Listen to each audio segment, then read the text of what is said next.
Hai teman semuanya, berjumpa lagi bersama Mr. Chloe.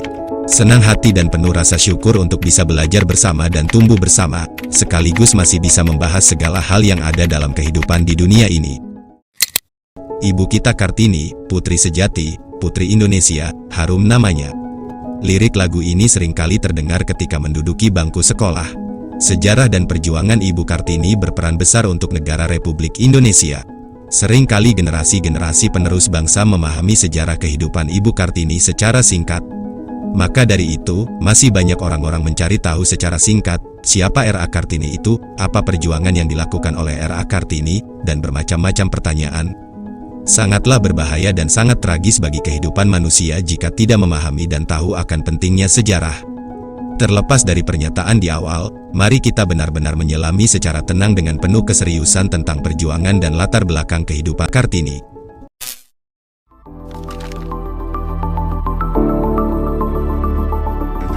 Kak Chloe. Ibu kita Kartini yang paling dikenal oleh orang-orang memiliki nama asli Raden Ayu Adipati Kartini Jojo Adiningrat, lahir tanggal 21 April tahun 1879 dan meninggal tanggal 17 September tahun 1904. R.A. Kartini atau sering disebut dengan gelarnya sebelum menikah, Raden Ajeng Kartini, adalah seorang tokoh Jawa dan pahlawan nasional Indonesia. Ketahuilah Kartini adalah seorang pejuang kemerdekaan dan kedudukan kaumnya, pada saat itu terutama wanita Jawa. Ia mempunyai tanggal lahir yang sama seperti Dr. Rajiman Wedyo Diningrat, yakni sama-sama lahir pada tanggal 21 April tahun 1879. Ia dilahirkan dalam keluarga bangsawan Jawa di Hindia Belanda, sekarang telah menjadi Indonesia. Setelah bersekolah di sekolah dasar berbahasa Belanda, ia ingin melanjutkan pendidikan lebih lanjut, tetapi perempuan Jawa saat itu dilarang mengenyam pendidikan tinggi. Ia bertemu dengan berbagai pejabat dan orang berpengaruh, termasuk Jacques Henry Abendanon, yang bertugas melaksanakan kebijakan etis Belanda. Setelah kematiannya, saudara perempuannya melanjutkan pembelaannya untuk mendidik anak perempuan dan kaum perempuan. Surat-surat Kartini diterbitkan di sebuah majalah Belanda dan akhirnya, pada tahun 1911, menjadi karya Abis Gelap Terbitlah Terang, Kehidupan Perempuan di Desa, dan Surat-surat Putri Jawa. Ulang tahunnya sekarang dirayakan di Indonesia sebagai Hari Kartini untuk menghormatinya, serta beberapa sekolah dinamai menurut namanya dan sebuah yayasan didirikan atas namanya untuk membiayai pendidikan anak perempuan bangsa Indonesia. Lebih jauh lagi, berbicara secara biografi R.A. Kartini, Raden Ajeng Kartini berasal dari kalangan priayi atau kelas bangsawan Jawa.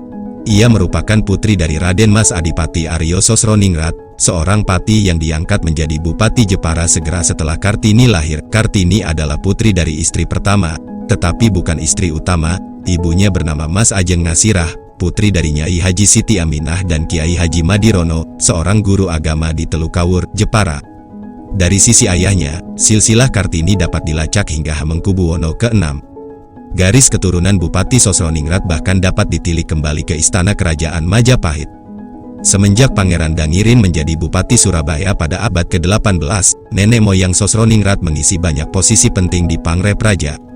Ayah Kartini pada mulanya adalah seorang wedana di Mayong. Peraturan kolonial waktu itu mengharuskan seorang bupati beristrikan seorang bangsawan, karena Mas Ajeng Ngasirah bukanlah bangsawan tinggi. Maka ayahnya menikah lagi dengan Raden Ajeng Wurian dikenal Murjam, keturunan langsung Raja Madura. Setelah perkawinan itu, ayah Kartini diangkat menjadi bupati di Jepara menggantikan kedudukan ayah kandung Raden Ajeng Wurian, R.A. Citrowikromo. Kartini adalah anak kelima dari 11 bersaudara kandung dan tiri. Dari semua saudara sekandung, Kartini adalah anak perempuan tertua. Kakeknya, Pangeran Aryo Condronegoro keempat, diangkat menjadi bupati dalam usia 25 tahun dan dikenal pada pertengahan abad ke-19 sebagai salah satu bupati pertama yang memberi pendidikan barat kepada anak-anaknya. Kakak Kartini, Sosrokartono, adalah seorang yang pintar dalam bidang bahasa. Sampai usia 12 tahun, Kartini diperbolehkan bersekolah di Europese Lagere School disingkat ELS. Di sini Kartini belajar bahasa Belanda, namun, setelah usia 12 tahun, ia harus tinggal di rumah karena harus dipingit. Karena Kartini bisa berbahasa Belanda, di rumah ia mulai belajar sendiri dan menulis surat kepada teman-teman korespondensi yang berasal dari Belanda. Salah satunya adalah Rosa Abendanon, istri kedua dari Jacques Henry Abendanon, yang banyak mendukungnya. Dari buku-buku, koran, dan majalah Eropa, Kartini tertarik pada kemajuan berpikir perempuan Eropa. Timbul keinginannya untuk memajukan perempuan pribumi karena ia melihat bahwa perempuan pribumi berada pada status sosial yang rendah. Kartini banyak membaca surat kabar Semarang The Locomotive yang diasuh Peter Broshoff. Ia juga menerima Listromel. Listromel adalah paket majalah yang diedarkan toko buku kepada langganan. Di antaranya terdapat majalah kebudayaan dan ilmu pengetahuan yang cukup berat, juga ada majalah wanita Belanda The Hollandse Lely. Kartini pun kemudian beberapa kali mengirimkan tulisannya dan dimuat di The Hollandse Lely. Dari surat-suratnya tampak Kartini membaca apa saja dengan penuh perhatian sambil membuat catatan-catatan. Kadang-kadang Kartini menyebut salah satu karangan atau mengutip beberapa kalimat. Perhatiannya tidak hanya semata-mata soal emansipasi wanita, tetapi juga masalah sosial umum. Kartini melihat perjuangan wanita agar memperoleh kebebasan, otonomi dan persamaan hukum sebagai bagian dari gerakan yang lebih luas. Di antara buku yang dibaca Kartini sebelum berumur 20, terdapat judul Max Havelaar dan Surat-Surat Cinta karya Multatuli, yang pada November tahun 1901 sudah dibacanya 2 kali. Selain itu, Kartini juga membaca De Stille Kracht dalam bahasa Indonesia, Kekuatan Gaib, karya Louis Couperus dan karya Van Eeden yang bermutu tinggi, karya Augusta de Wit yang sedang-sedang saja, roman feminis karya Nyonya Gukop de Jong van Beek dan sebuah roman anti-perang karangan Bertha von Suttner, Die Waffen Nieder dalam bahasa Indonesia, Letakkan Senjata, semuanya berbahasa Belanda. Oleh orang tuanya, Kartini dijodohkan dengan Bupati Rembang, Kanjeng Raden Mas Adipati Aryo Singgi Jojo Adiningrat, yang sudah pernah memiliki 3 istri. Kartini menikah pada tanggal 12 November tahun 1903, suaminya mengerti keinginan Kartini dan Kartini diberi kebebasan dan didukung mendirikan sekolah wanita di sebelah timur pintu gerbang kompleks kantor Kabupaten Rembang atau di sebuah bangunan yang kini digunakan sebagai gedung pramuka.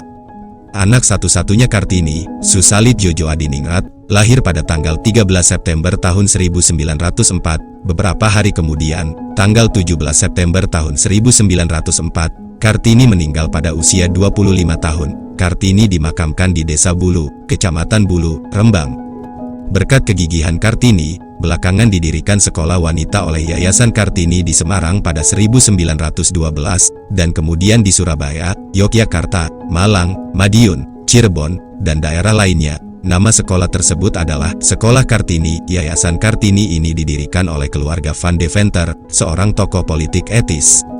Meski tidak sempat berbuat banyak maaf sebelumnya, agar kanal YouTube ini terus berkembang, dan teman semuanya merasa puas dan merasakan dampak yang baik, dengan kerendahan hati izinkanlah kami memohon untuk mensubscribe channel ini, memberikan like apabila menyukai tontonan ini dan berkomentar apa saja. Sesuatu hal yang sangat besar untuk berkembangannya kanal YouTube ini apabila teman semuanya tidak keberatan untuk melakukannya, agar konten ini tetap setia memberikan informasi dan hal-hal yang akurat, benar, profesional dan tanpa konspirasi sehingga generasi-generasi penerus tetap kritis dan bijaksana memaknai hal yang penting dalam kehidupan ini sebagai generasi bangsa. Untuk kemajuan bangsa dan tanah air, Kartini mengemukakan ide-ide pembaruan masyarakat yang melampaui zamannya melalui surat-suratnya yang bersejarah. Cita-citanya yang tinggi dituangkan dalam surat-suratnya kepada kenalan dan sahabatnya orang Belanda di luar negeri, seperti Tuan Eduard Cornelius Abendanon, Nyonya Marie Ovingsoer, Z. Handelaar, Profesor Dr. G.K. Anton dan Nyonya Tuan Henry Hubert van Kol, dan Nihilda G. de Bois-Bois-Sevijn. Surat-surat Kartini diterbitkan di negeri Belanda pada 1911 oleh Mr. Jacques Henry Abendanon dengan judul Door Duisternis Stotlich, diterjemahkan ke bahasa Indonesia oleh sastrawan pujangga baru Armijen Pane pada 1922 dengan judul Abis Gelap Terbitlah Terang. Lebih jauh lagi, memahami kembali surat-surat Kartini. Setelah Kartini wafat, Jacques Abendanon mengumpulkan dan membukukan surat-surat yang pernah dikirimkan R.A. Kartini pada teman-temannya di Eropa. Abendanon saat itu menjabat sebagai Menteri Kebudayaan, Agama, dan Kerajinan Hindia Belanda. Buku itu diberi judul Door Duisternis Stotlich yang arti harfiahnya, dari kegelapan menuju cahaya. Buku kumpulan surat Kartini ini diterbitkan pada 1911, buku ini dicetak sebanyak 5 kali dan pada cetakan terakhir terdapat tambahan surat Kartini. Pada tahun 1922, Balai Pustaka menerbitkannya dalam bahasa Melayu dengan judul yang diterjemahkan menjadi Abis Gelap Terbitlah Terang, Buah Pikiran, yang merupakan terjemahan oleh 4 saudara. Kemudian tahun 1938, keluarlah Abis Gelap Terbitlah Terang versi Armijan Pane, seorang sastrawan pujangga baru. Armijan membagi buku menjadi 5 bab pembahasan untuk menunjukkan perubahan cara berpikir Kartini sepanjang waktu dan korespondensinya. Versi ini sempat dicetak sebanyak 11 kali. Surat-surat Kartini dalam bahasa Inggris juga pernah diterjemahkan oleh Agnes L. Simmers. Selain itu, surat-surat Kartini juga pernah diterjemahkan ke dalam bahasa-bahasa Jawa dan Sunda. Terbitnya surat-surat Kartini, seorang perempuan pribumi, sangat menarik perhatian masyarakat Belanda, dan pemikiran-pemikiran Kartini mulai mengubah pandangan masyarakat Belanda terhadap perempuan pribumi di Jawa. Pemikiran-pemikiran Kartini yang tertuang dalam surat-suratnya juga menjadi inspirasi bagi tokoh-tokoh kebangkitan nasional Indonesia, antara lain W.R. Supratman yang menciptakan lagu berjudul Ibu Kita Kartini. Lagu tersebut menggambarkan inti perjuangan wanita untuk merdeka. Lebih jauh lagi, pemikiran luar biasa Kartini. Pada surat-surat Kartini tertulis pemikiran-pemikirannya tentang kondisi sosial saat itu, terutama tentang kondisi perempuan pribumi. Sebagian besar surat-suratnya berisi keluhan dan gugatan, khususnya menyangkut budaya di Jawa yang dipandang sebagai penghambat kemajuan perempuan. Dia ingin wanita memiliki kebebasan menuntut ilmu dan belajar. Kartini menulis ide dan cita-citanya seperti tertulis Zelfontwikkeling dan Zelfonderit, Zelfvertrouwen dan Zelfwerkzaamheid dan juga Solidariteit. Semua itu atas dasar religiositeit, wijsheid en schoonheid dalam bahasa Indonesia, yaitu ketuhanan, kebijaksanaan dan keindahan, ditambah dengan humanitarianisme dalam bahasa Indonesia, peri kemanusiaan, dan nasionalisme, cinta tanah air. Surat-surat Kartini juga berisi harapannya untuk memperoleh pertolongan dari luar. Pada perkenalan dengan Stella Zehandelar, Kartini mengungkap keinginan untuk menjadi seperti kaum muda Eropa. Ia menggambarkan penderitaan perempuan Jawa akibat kungkungan adat, yaitu tidak bisa bebas duduk di bangku sekolah, harus dipingit, dinikahkan dengan laki-laki yang tak dikenal, dan harus bersedia dimadu. Surat-surat Kartini banyak mengungkap tentang kendala-kendala yang harus dihadapi ketika bercita-cita menjadi perempuan Jawa yang lebih maju. Meski memiliki seorang ayah yang tergolong maju karena telah menyekolahkan anak-anak perempuannya meski hanya sampai umur 12 tahun, tetap saja pintu untuk ke sana tertutup. Kartini sangat mencintai sang ayah, namun ternyata cinta kasih terhadap sang ayah tersebut juga pada akhirnya menjadi kendala besar dalam mewujudkan cita-cita. Sang ayah dalam surat juga diungkapkan begitu mengasihi Kartini. Ia disebutkan akhirnya mengizinkan Kartini untuk belajar menjadi guru di Betawi, meski sebelumnya tak mengizinkan Kartini untuk melanjutkan studi ke Belanda ataupun untuk masuk sekolah kedokteran di Betawi. Keinginan Kartini untuk melanjutkan studi, terutama ke Eropa, memang terungkap dalam surat-suratnya. Beberapa sahabat penanya mendukung dan berupaya mewujudkan keinginan Kartini tersebut. Ketika akhirnya Kartini membatalkan keinginan yang hampir terwujud tersebut, terungkap adanya kekecewaan dari sahabat-sahabat penanya. Niat dan rencana untuk belajar ke Belanda tersebut akhirnya beralih ke Betawi saja setelah dinasihati oleh Nyonya Abendanon bahwa itulah yang terbaik bagi Kartini dan adiknya Rukmini. Pada pertengahan tahun 1903 saat berusia sekitar 24 tahun, niat untuk melanjutkan studi menjadi guru di Betawi pun pupus. Dalam sebuah surat kepada Nyonya Abendanon, Kartini mengungkap tidak berniat lagi karena ia sudah akan menikah. Singkat dan pendek saja, bahwa saya tiada hendak mempergunakan kesempatan itu lagi, karena saya sudah akan kawin. Padahal saat itu pihak Departemen Pengajaran Belanda sudah membuka pintu kesempatan bagi Kartini dan Rukmini untuk belajar di Betawi. Saat menjelang pernikahannya, terdapat perubahan penilaian Kartini soal adat Jawa. Ia menjadi lebih toleran. Ia menganggap pernikahan akan membawa keuntungan tersendiri dalam mewujudkan keinginan mendirikan sekolah bagi para perempuan Bumiputra kala itu. Dalam surat-suratnya, Kartini menyebutkan bahwa sang suami tidak hanya mendukung keinginannya untuk mengembangkan ukiran Jepara dan sekolah bagi perempuan Bumiputra saja, tetapi juga disebutkan agar Kartini dapat menulis sebuah buku. Perubahan pemikiran Kartini ini menyiratkan bahwa dia sudah lebih menanggalkan egonya dan menjadi manusia yang mengutamakan transendensi, bahwa ketika Kartini hampir mendapatkan impiannya untuk bersekolah di Betawi, dia lebih memilih berkorban untuk mengikuti prinsip patriarki yang selama ini ditentangnya, yakni menikah dengan Adipati Rembang. Lebih jauh lagi, memahami kembali buku-buku Kartini. Berbicara tentang Abis Gelap Terbitlah Terang, pada 1922, oleh 4 saudara, Door Duisternis Totlich disajikan dalam bahasa Melayu dengan judul Abis Gelap Terbitlah Terang, Buah Pikiran. Buku ini diterbitkan oleh Balai Pustaka. Armijan Pane, salah seorang sastrawan pelopor pujangga baru, tercatat sebagai salah seorang penerjemah surat-surat Kartini ke dalam Abyss Gelap Terbitlah Terang. Ia pun juga disebut-sebut sebagai Empat Saudara. Pada 1938, buku Abyss Gelap Terbitlah Terang diterbitkan kembali dalam format yang berbeda dengan buku-buku terjemahan dari Dordweisternis Stotlich. Buku terjemahan Armijen Pane ini dicetak sebanyak 11 kali. Selain itu, surat-surat Kartini juga pernah diterjemahkan ke dalam bahasa Jawa dan bahasa Sunda. Armijen Pane menyajikan surat-surat Kartini dalam format berbeda dengan buku-buku sebelumnya. Ia membagi kumpulan surat-surat tersebut ke dalam 5 bab pembahasan. Pembagian tersebut ia lakukan untuk menunjukkan adanya tahapan atau perubahan sikap dan pemikiran Kartini selama berkorespondensi. Pada buku versi baru tersebut, Armijen Pane juga menciutkan jumlah surat Kartini. Hanya terdapat 87 surat Kartini dalam Abyss Gelap Terbitlah Terang. Penyebab tidak dimuatnya keseluruhan surat yang ada dalam buku acuan Dordweisternis Stotlich adalah terdapat kemiripan pada beberapa surat. Alasan lain adalah untuk menjaga jalan cerita agar menjadi seperti roman.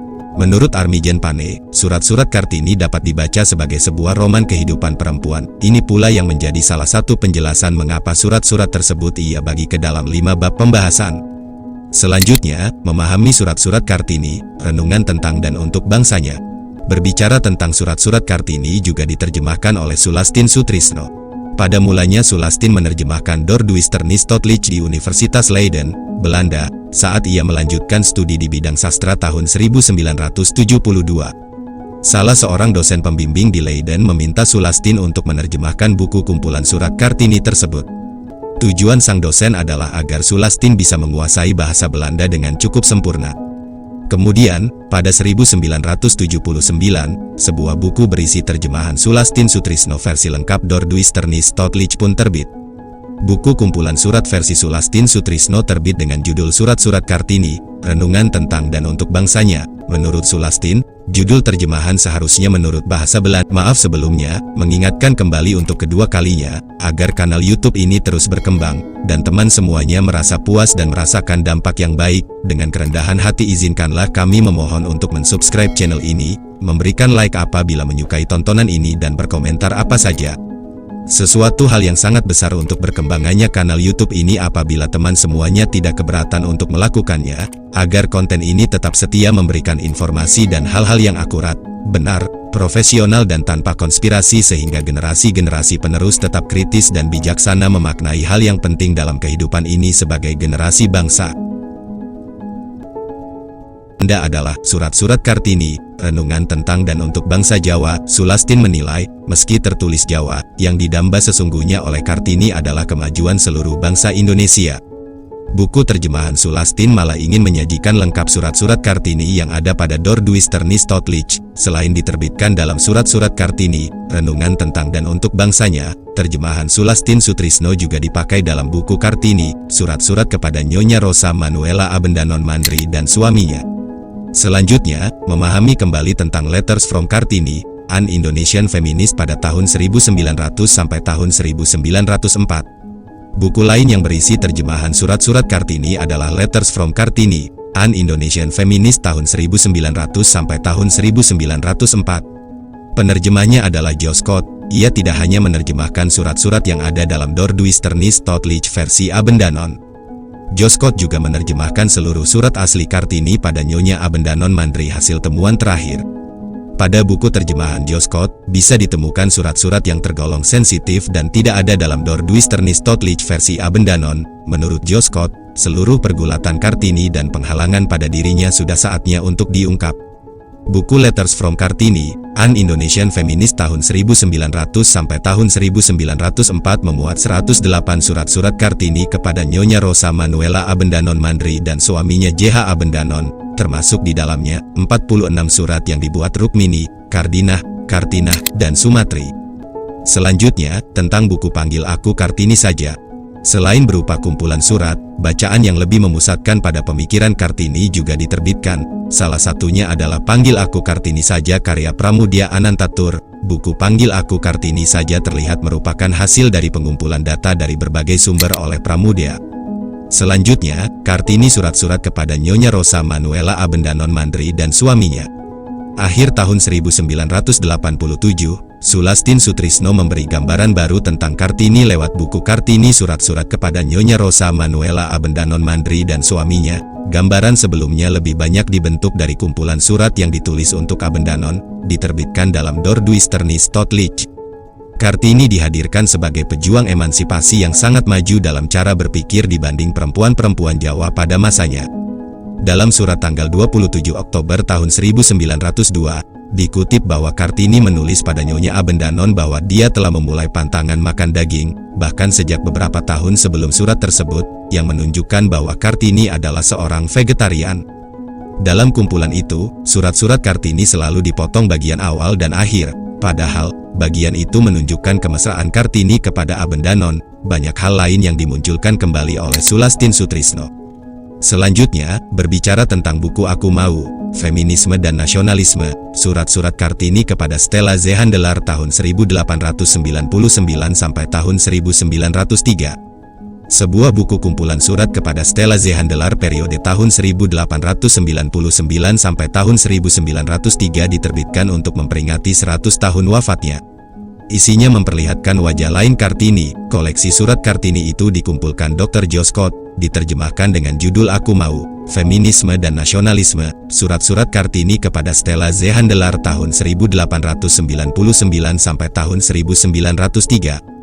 Aku Mau adalah moto Kartini. Sepenggal ungkapan itu mewakili sosok yang selama ini tak pernah dilihat dan dijadikan bahan perbincangan. Kartini berbicara tentang banyak hal, sosial, budaya, agama, bahkan korupsi. Lebih jauh lagi, kontroversi era Kartini yang terjadi. Ada kalangan yang meragukan kebenaran surat-surat Kartini. Ada dugaan Jacques Henry Abendanon, Menteri Kebudayaan, Agama, dan Kerajinan saat itu, merekayasa surat-surat Kartini. Kecurigaan ini timbul karena memang buku Kartini terbit saat pemerintahan kolonial Belanda menjalankan politik etis di Hindia Belanda, dan Abendanon termasuk yang berkepentingan dan mendukung politik etis. Hingga saat ini pun sebagian besar naskah asli surat tak diketahui keberadaannya. Menurut almarhumah Sulastin Sutrisno, jejak keturunan Jacques Henry Abendanon pun sukar untuk dilacak pemerintah Belanda. Penetapan tanggal kelahiran Kartini sebagai hari besar juga agak diperdebatkan. Pihak yang tidak begitu menyetujui, mengusulkan agar tidak hanya merayakan hari Kartini saja, namun merayakannya sekaligus dengan Hari Ibu pada tanggal 22 Desember. Alasan mereka adalah agar tidak pilih kasih dengan pahlawan-pahlawan wanita Indonesia lainnya, karena masih ada pahlawan wanita lain yang tidak kalah hebat dengan Kartini seperti Cut Nyadin, Marta Christina Tiahahu, Dewi Sartika, dan lain-lain. Menurut mereka, wilayah perjuangan Kartini itu hanyalah di Jepara dan Rembang saja. Kartini juga tidak pernah memanggul senjata melawan penjajah. Sikapnya yang pro terhadap poligami juga bertentangan dengan pandangan kaum feminis tentang arti emansipasi wanita. Dan berbagai alasan lainnya. Pihak yang pro mengatakan bahwa Kartini tidak hanya seorang tokoh emansipasi wanita yang mengangkat derajat kaum wanita Indonesia saja, melainkan adalah tokoh nasional. Artinya, dengan ide dan gagasan pembaruannya tersebut dia telah berjuang untuk kepentingan bangsanya. Cara pikirnya sudah melingkupi perjuangan nasional. Kematian Kartini yang mendadak juga menimbulkan spekulasi negatif bagi sebagian kalangan. Seperti diketahui dalam sejarah, Kartini meninggal pasca melahirkan, tepatnya 4 hari setelah melahirkan. Ketika Kartini mengandung bahkan sampai melahirkan, dia tampak sehat walafiat. Hal inilah yang mengandung kecurigaan. Eva Tino Febriana, dalam bukunya Kartini Mati Dibunuh, mencoba menggali fakta-fakta yang ada sekitar kematian Kartini. Bahkan, dalam akhir bukunya, Eva Tino Febriana berkesimpulan, kalau Kartini memang mati karena sudah direncanakan. Demikian pula Siti Sumandari dalam buku Kartini, sebuah biografi, menduga bahwa Kartini meninggal akibat permainan jahat dari Belanda. Permainan jahat dari Belanda ingin agar Kartini bungkam dari pemikiran-pemikiran majunya yang ternyata berwawasan kebangsaan. Ketika Kartini melahirkan, dokter yang menolongnya adalah Dr. Van Ravesten, dan berhasil dengan selamat. Selama 4 hari pasca melahirkan, kesehatan Kartini baik-baik saja. 4 hari kemudian, Dr. Van Ravesten menengok keadaan Kartini, dan ia tidak khawatir akan kesehatan Kartini. Ketika Ravesten akan pulang, Kartini dan Ravesten menyempatkan minum anggur sebagai tanda perpisahan. Setelah minum anggur itulah, Kartini langsung sakit dan hilang kesadaran, hingga akhirnya meninggal dunia. Sayangnya, pada saat itu tak ada autopsi. Meski demikian, pihak keluarga tidak mempedulikan desas-desus yang muncul terkait kematian Kartini, melainkan menerima peristiwa itu sebagai takdir yang maha kuasa. Sementara pendapat yang berbeda yang dinyatakan oleh para dokter modern pada era sekarang. Para dokter berpendapat Kartini meninggal karena mengalami preeklampsia atau tekanan darah tinggi pada ibu hamil. Namun, hal ini juga tidak bisa dibuktikan karena dokumen dan catatan tentang kematian Kartini tidak ditemukan. Selanjutnya, memahami dengan benar peringatan RA Kartini. Berbicara tentang Hari Kartini, Presiden Soekarno mengeluarkan Keputusan Presiden Republik Indonesia Nomor 108 Tahun 1964, tanggal 2 Mei tahun 1964, yang menetapkan Kartini sebagai pahlawan kemerdekaan nasional sekaligus menetapkan hari lahir Kartini, tanggal 21 April mengingatkan kembali untuk yang terakhir kali, agar kanal YouTube ini terus berkembang, dan teman semuanya merasa puas dan merasakan dampak yang baik. Dengan kerendahan hati izinkanlah kami memohon untuk mensubscribe channel ini, memberikan like apabila menyukai tontonan ini dan berkomentar apa saja. Sesuatu hal yang sangat besar untuk berkembangannya kanal YouTube ini apabila teman semuanya tidak keberatan untuk melakukannya, agar konten ini tetap setia memberikan informasi dan hal-hal yang akurat, benar, profesional dan tanpa konspirasi sehingga generasi-generasi penerus tetap kritis dan bijaksana memaknai hal yang penting dalam kehidupan ini sebagai generasi bangsa. Terima kasih. Ki Ika Kloy, tumbuh bersama. Untuk diperingati setiap tahun sebagai hari besar yang kemudian dikenal sebagai Hari Kartini. Pemerintahan Orde Lama Soekarno mendeklarasikan tanggal 21 April sebagai Hari Kartini untuk mengingatkan perempuan bahwa mereka harus berpartisipasi dalam wacana negara hegemonik pembangunan. Namun, setelah tahun 1965, pemerintahan Orde Baru Soeharto mengubah citra Kartini dari emansipator wanita radikal menjadi citra yang menggambarkannya sebagai istri yang patuh dan putri yang patuh, sebagai hanya seorang wanita berpakaian kebaya yang bisa memasak. Pada kesempatan itu, yang dikenal sebagai Hari Ibu Kartini, gadis-gadis muda harus mengenakan jaket ketat yang pas, kemeja batik, gaya rambut yang rumit, dan perhiasan berornamen ke sekolah, yang seharusnya meniru pakaian Kartini tetapi dalam kenyataannya, mengenakan pakaian ciptaan, dan ansambel yang lebih ketat daripada yang pernah dia lakukan. W.R. Supratman juga menciptakan lagu Ibu Kita Kartini. Ibu Kita Kartini putri sejati putri Indonesia harum namanya. Ibu Kita Kartini pendekar bangsa pendekar kaumnya untuk merdeka. Wahai Ibu Kita Kartini putri yang mulia sungguh besar cita-citanya. Bagi Indonesia, Ibu Kita Kartini putri jauh hari putri yang berjasa. Se-Indonesia, wahai Ibu Kita Kartini putri yang mulia. Sungguh besar cita-citanya bagi Indonesia. Selanjutnya, memahami tentang nama RA Kartini di Jalan Belanda. Tentang Utrecht, di Utrecht Jalan RA Kartini atau Kartinistraat merupakan salah satu jalan utama, berbentuk U, yang ukurannya lebih besar dibanding jalan-jalan yang menggunakan nama tokoh perjuangan lainnya seperti Augusto Sandino, Steve Biko, Che Guevara, Agostinho Neto. Tentang Venlo, di Venlo Belanda Selatan, RA Kartinistraat berbentuk O di kawasan Hagerho, di sekitarnya terdapat nama-nama jalan tokoh wanita Anne Frank dan Mathilde Wieboud. Tentang Amsterdam, di wilayah Amsterdam Zuidoost atau yang lebih dikenal dengan Bijlmer, Jalan Raden Ajeng Kartini ditulis lengkap di sekitarnya adalah nama-nama wanita dari seluruh dunia yang punya kontribusi dalam sejarah, Rosa Luxemburg, Nilda Pinto, Isabella Richard. Tentang Harlem, di Harlem Jalan Kartini berdekatan dengan Jalan Mohammed Hatta, Sultan Syahrir dan langsung tembus ke Jalan Crisou Mokil Presiden kedua Republik Maluku Selatan. Selanjutnya, memahami tentang perangko RA Kartini. Peringatan 100 tahun Kartini pada tahun 1979 diabadikan melalui seri Perangko Republik Indonesia. Bagian pertama, potret Kartini dengan latar belakang dua orang siswi yang bermain angklung di sekolah.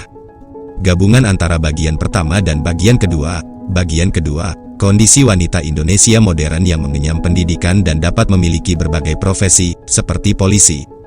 Potret Kartini di latar belakang, Kartini pada perangko seri pahlawan Indonesia tahun 1961. Lebih jauh lagi, mengingat kembali dalam budaya populer.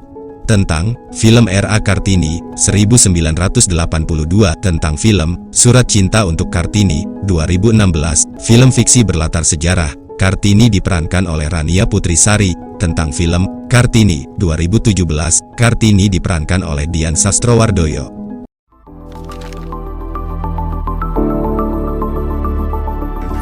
Kak Kloy.